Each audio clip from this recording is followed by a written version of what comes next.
Well, right now I'm going to read you Diary of a Wimpy Kid, Roderick Rules, even though it's the second book. Well, I hope you enjoy it. Also, I hope I get the parts. September, Monday. I guess Mom was pretty proud of herself for making me write in that journal last year, because now she went and bought me another one. But remember how I said that some jerk caught me carrying the book with a diary on the cover? They were going to get their own idea? Well, that's exactly what happened today. Now that Roderick knows I have another journal, I better remember to keep this one locked up. Roderick actually got a hold of my last journal a few weeks back, and that was a disaster. But don't even get me started on that story. Even without my Roderick problems, my summer was pretty lousy. Our family didn't go anywhere fun or do anything fun. And that's Dad's fault. Dad made me join the swim team again. I wanted to make sure I didn't miss any meets this year. Dad got this idea that I'm destined to be a great swimmer or something. So that's why he makes me join the team every summer.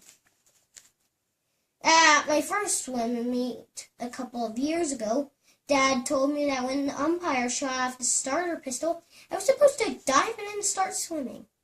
But what he didn't tell me was that the starter gun only fired blanks. So I was a whole lot more worried about where the bullet was going to land than about getting myself to the other end of the pool. Even after Dad explained the whole starter pistol concept to me, I was still the worst swimmer on the team. I did end up winning Most Improved at the awards banquet at the end of the summer. That's only because there was a 10-minute difference between my first race and my last one. So I guess Dad's still waiting for me to live up to my potential. In a lot of ways, being on the swim team was worse than being in middle school. First of all, we had to be at the pool by 7:30 every morning. And the water was always freezing cold.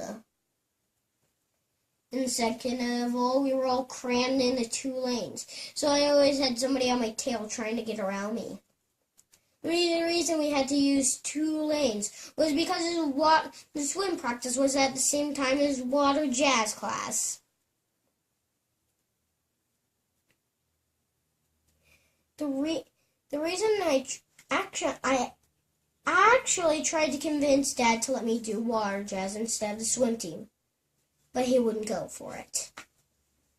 This was the first summer the coach let us boys wear swim trunks instead of those skimpy racing trunks.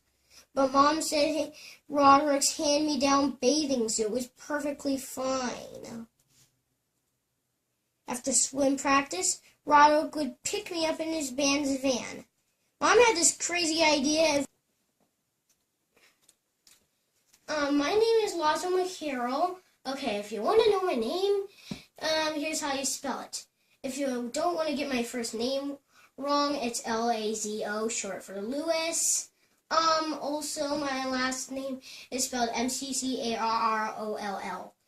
So I'm going to talk to you about monsters, and I'll tell you if I think they are real. Well, for real, believe me, there are many I don't believe in because I know they don't exist. Like the ancient Greeks' gods. They're really not real. They just explain wind and stuff like that. So really, sometimes I think ghosts are real because really, there's a house in Canada, hotel in New Mexico, but for real, just believe me, the St. James is probably not real. I mean, how would a ghost bullet shoot up in a roof and make a bullet hole? I mean, really. So most others, so I'll tell you about the ones I don't believe in. The centaur. The centaur. It's like It's like a man with a horse body. Well, body of a man, tail of a horse. So it has the legs and tail of a horse, body and head of a man. Which pretty much creeps me out. There's only one. There's also Typhon. There's also the Typhon. The Typhon. Typhon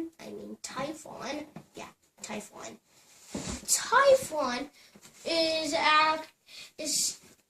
like son of, and not son, father of the Minotaur. So, if you're ever wondering, don't ask. So, if you're ever wondering how I learned all this, really, the only thing I don't know is how George Washington ever became president. So don't ask. Anyways, also Typhon was like a weird goat-like creature that like shot lava right out of its eyes. So I don't get how it did that. But it's just an ancient Greek myth.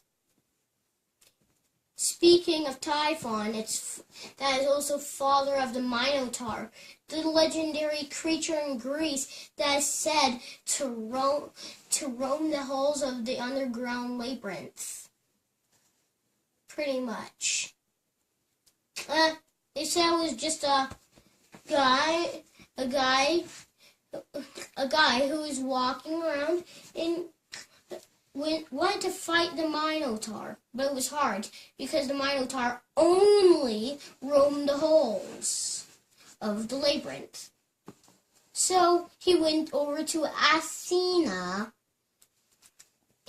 got a magic ball of string that you could roll on forever, and that you could follow your way back, so it was pretty easy then. But the Minotaur snuck up on him but didn't eat him. Anyways, he just chopped the Minotaur's head off. Which I do not like that story. But pretty much even my trading cards teach me that. But for cutting off the head, it just shows a lot of bloody violence. So that's why I don't like the Minotaur, and I know it's not real. There are like hundreds more of Greek myths, but pretty much every single Greek myth is fake, to me. Or that I believe in, don't believe in to be exact, is the Manticore for one. Harpies, another Greek myth. Oh, I don't know why I even brought that one up. Who else? I think. Pretty much that's all I don't believe in. Unless it comes to fish monsters. Okay. Since I'm doing an interview for Poltergeist, I do believe in poltergeists anyways. And ghosts. But pretty much not the ghost at St. James Hotel. Because they said they found bullet holes in the rooftop.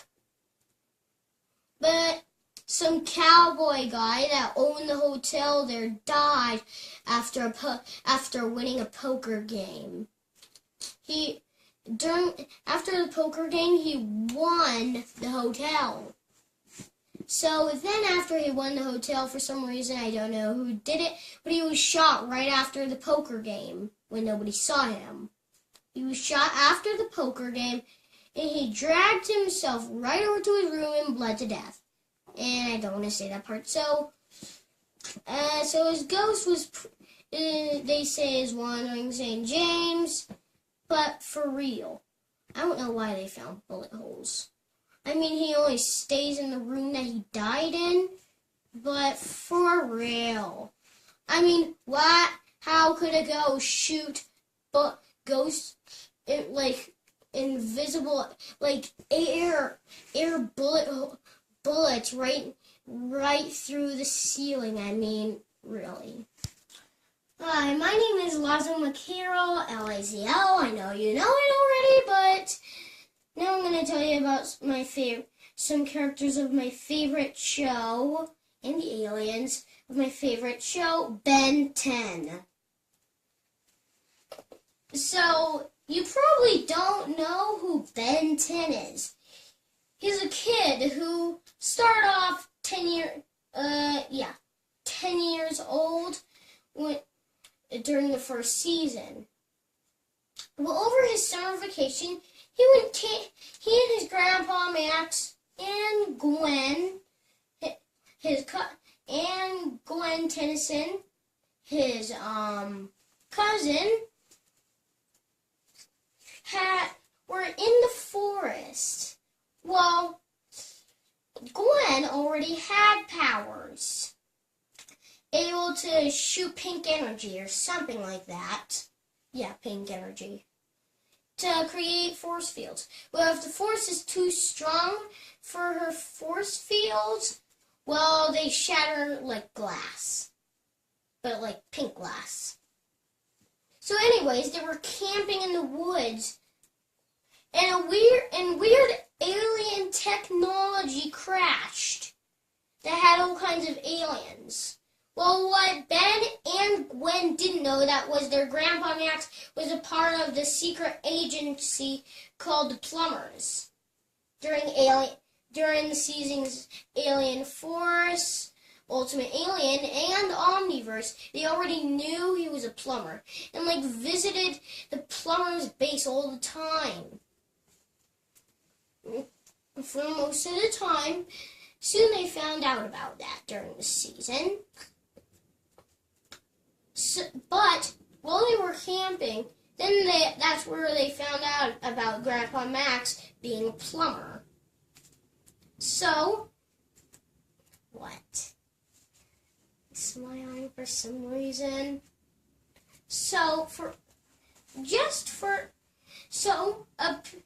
A piece of alien technology crashed onto the ground. They looked on the ground, and it looked like a wristwatch. But it was supposed to attach right to Grandpa Max. But instead, because of the DNA, it attached onto Ben. It attached onto Ben Tennyson. But then he looked at it, and there was a symbol on it that looked like a Green Lantern symbol. Then the Green Lantern symbol popped up. He pressed it down, and he turned into all kinds of aliens.